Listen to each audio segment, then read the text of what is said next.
You know, it just can't be true. Can this be true? It can't be true. Folks, welcome to the Prepared Mind channel. You should be on YouTube, and if you're not on YouTube, you better be on patreon.com, which is actually the best place. Way more information. But folks, we'll talk about this in depth. Can this be true? How is it that there are still approximately, because we don't know, right, 10,000 Americans trapped inside Afghanistan? You want the details, you want to know what I think, then get over to the Prepared Mind on YouTube and Patreon, and we're going to talk about it. Man, I can't believe it.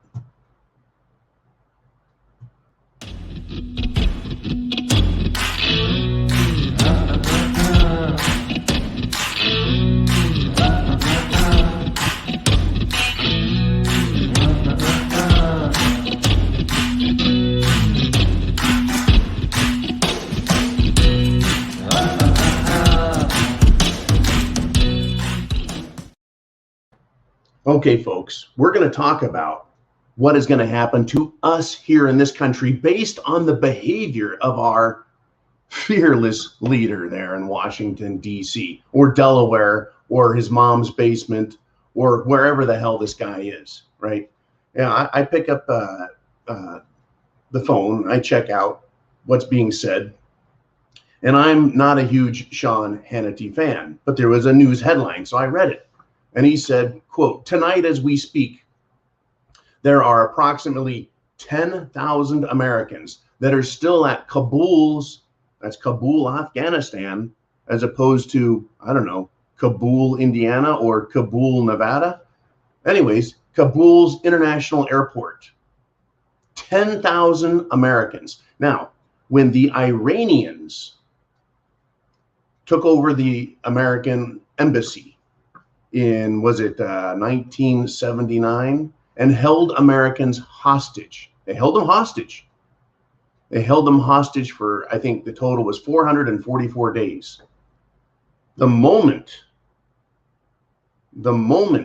Ronald Reagan, right, was president, he said the bombing will start in 10 minutes or something to that effect. Fabulous quote. Guess what? Bam! They were released, because he was a real president, and those are real Americans. This isn't 444 Americans, folks. This is approximately 10,000 Americans.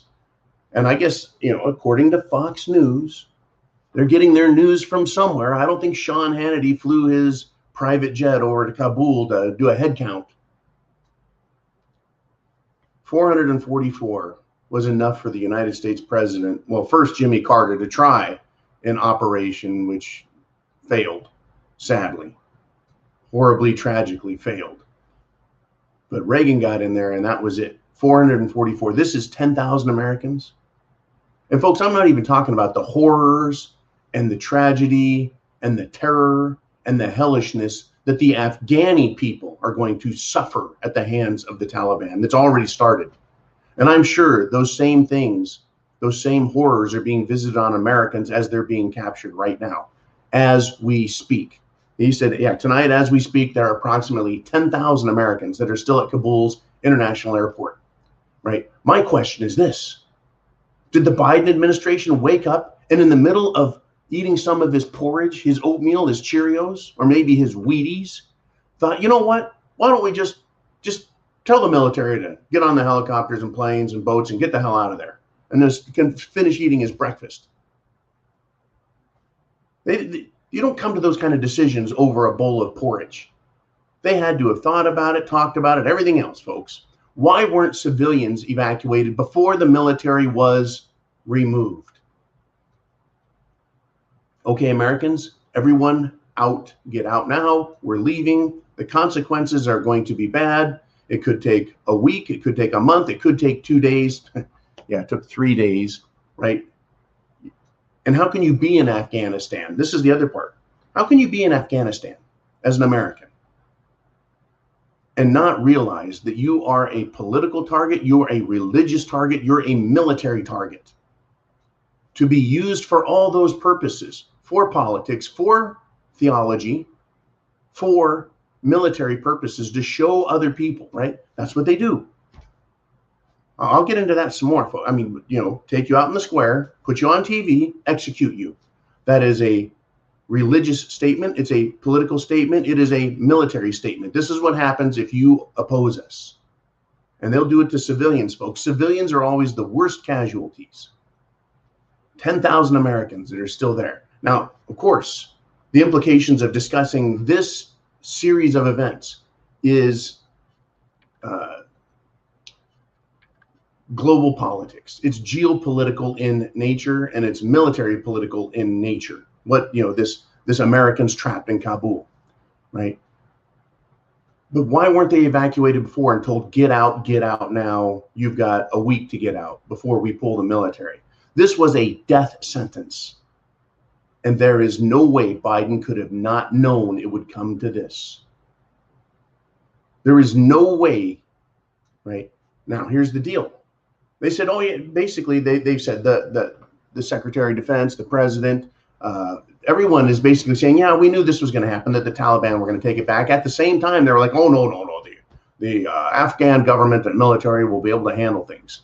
Apparently not, right? And I'm sure the more, shall we say,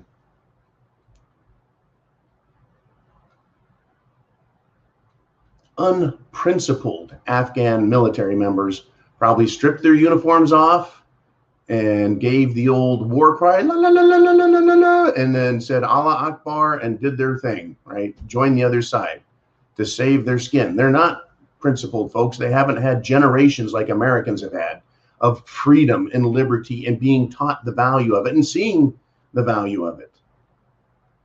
They're going to save their skins, and you can't blame them, folks. Even if they don't believe it and like it, right? Hey, switch sides, no problem. And they ran that country down. But here we are, folks. These people, these Americans, they will be captured and they will be killed. They will be a pawn. They will be propaganda unless they are lucky enough to be forced to convert to Islam and swear allegiance to the caliphate. That still doesn't guarantee them a life, any sort of life, right? Biden should resign. He should absolutely resign. I don't care about Kamala Harris. I don't care if she becomes president. I don't think she could do worse at this point. The more I'm watching, the more I'm seeing, the more I'm knowing what is happening. How could she be worse? I mean, I was just going to say, order the military to throw their weapons down. Well, they basically did. They left guns, trucks, helicopters, munitions, drones in place. Biden should resign and then get Kamala in there and then watch how she needs to resign. This is incredible, folks. Our country is fucked. Now, the deaths that are going to be suffered by these Americans are going to be far, far, far more terrible than anyone could imagine. Having revenge visited upon them for 20 years of a United States and other militaries from around the world having that presence in their country, they're going to want vengeance. And that is part of their political, military, and theological creed, vengeance. Be prepared for a media blackout on this. For the most part, folks, I don't think they're going to show it. And if they do, right, I don't know how Biden can withstand the pressure other than he's just going to go get an ice cream cone and watch the kids playing in the playground, right? Be prepared for a media blackout, I think. And if they let it out, folks, it's going to come out like the dam bursting. But we may have to learn little by little of the horrors, through alternative sources. But this is absolutely horrifying. Now, let's leave Afghanistan mentally, if we will. And I want to look at the consequences that you and I are going to face here in the United States of America. If the President of the United States is willing to abandon Afghanistan and the Afghan people to murderous thugs, absolute primitive scumbags which is, I think, the justification they use for going in there. They're still there. They still have this mentality that is, you know, if you're a woman, you got no rights. If you're a girl, they don't care. And if you're a guy, well, they just assume rape you too and kill you. You know, religion of peace. If our government is willing to let that happen to Afghanis, if our government and the military folks, because the military knew it was going to happen when they pull, I mean, did those generals miss that day at school, in military school at West Point or Annapolis? Did they miss that day where when you pull a military out, the bad guys come in and start killing everybody? Did they miss that fucking day in school? Right? Hello, General Dumbasses. Did you miss that day? Did they not know there were Americans in Afghanistan? Did they miss that day in the briefing thing? Afghanis, they've abandoned. Both the president and the military abandoned American citizens in Afghanistan. Just doing my duty, just following orders. Really? There should be generals resigning over this, folks. And boy, I've got some great quotes from some generals I'll share with you in the next presentation. If they abandoned them in those numbers, folks, this wasn't 10 Americans left behind.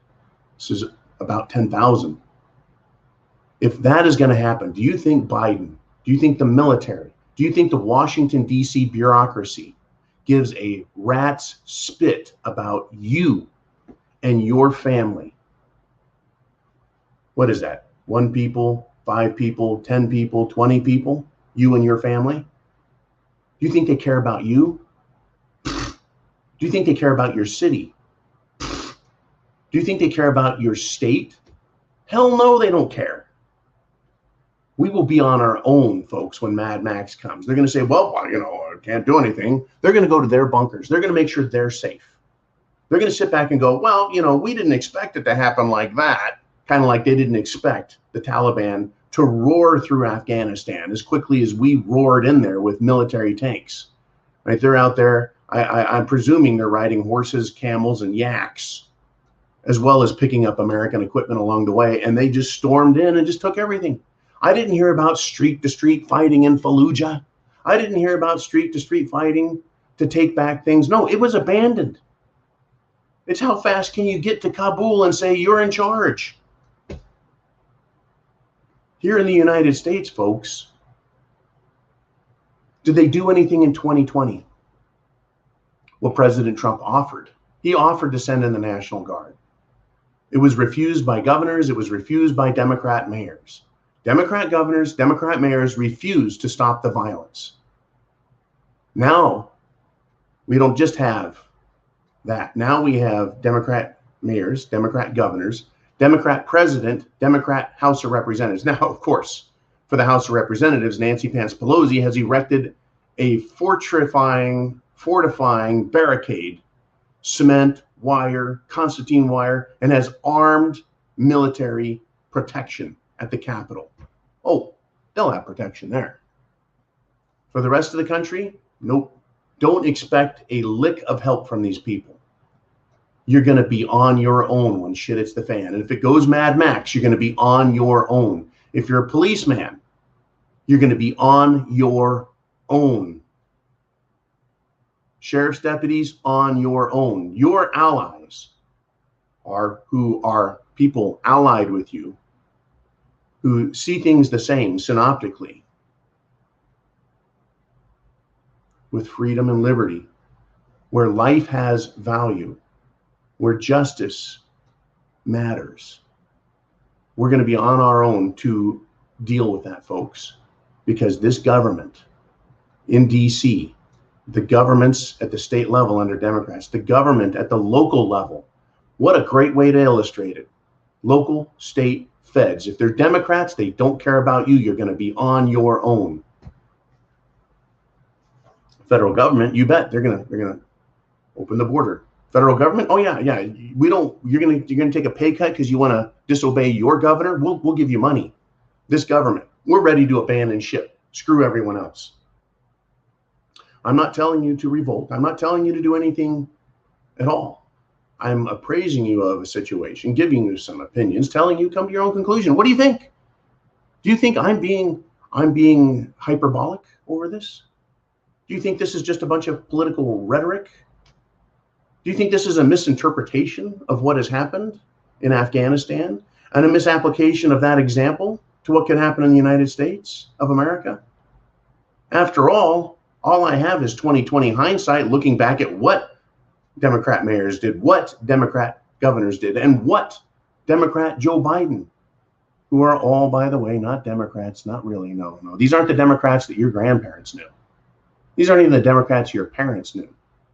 These are the Democrats of today who are globalist, who use Marxist principles and techniques,